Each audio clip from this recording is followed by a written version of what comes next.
I just wanna love myself. 난 좋을 때도 나쁠 때도 love my weakness. 화려했던 기대와는 달리 왠지 볼품없다 해도 find the good parts, the good parts. Hello! Assalamualaikum! This is one of your Moro content creator, ma.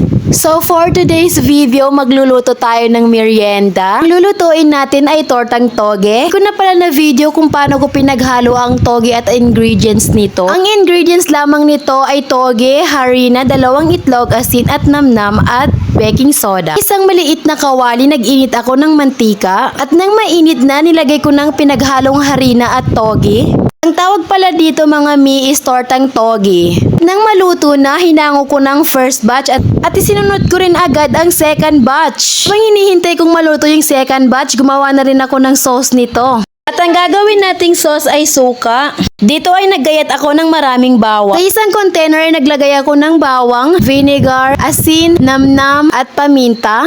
Ang pinakahuli ay ang mainit na tubig. Ayan, natusubukan na rin natin. Bismillah. Ayan, alhamdulillah at satisfied naman ang person. Ito palang isang sauce ay ginawa ito ng hipag ko. Gravy yata tawag dito eh. Ayan, at ipapatry ko na rin sa mga kiddos ko. Ayan, at nagustuhan naman nila. Alhamdulillah, mashallah. Please do follow, like, and share Mami Abiana's mini vlog. Kita-kita tayo sa susunod. Shukran!